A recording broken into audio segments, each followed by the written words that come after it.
Dari situ nak, kata-kata Sumilda kok macam meresap di hati ibu nak. Saya tidak mengada-ngada. Dengan viral Sumilda pun saya tidak mengada-ngada, demi Allah. Demi Rasulullah. Kok sudah saya menyebut nama Milda, terus spontan saya menangis.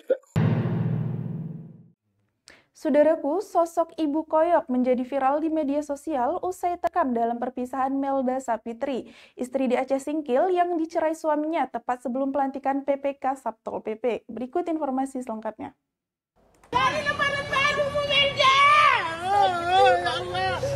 Salah satu yang paling mencuri perhatian publik adalah seorang ibu berhijab hijau tua dengan koyok menempel di dahinya. Karena penampilan khas itu, warganet kemudian menjulukinya sebagai Ibu Koyok.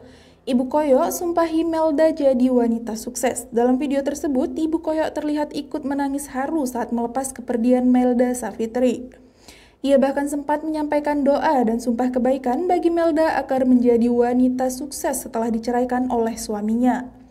Sikap tulus dan ucapannya yang penuh doa itu membuat banyak warganet tersentuh dan ikut mencari tahu siapa sebenarnya sosok Ibu Koyok.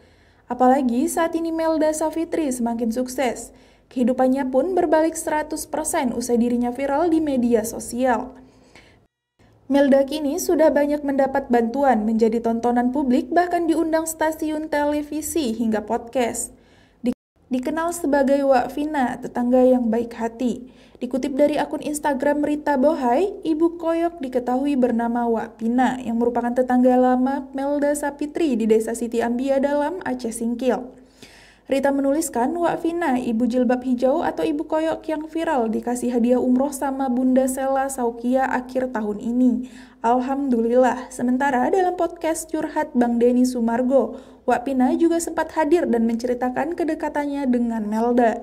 Ia mengaku sangat kehilangan tetangga yang sudah ia anggap seperti keluarga sendiri. Sebenarnya ini kan tidak disangka-sangka nak. Saya datangi Melda di hari Jumat. Kalau bukan Mamat, Melda jadi kok pulang dek. Jadi kak, kenapa kok pulang dek?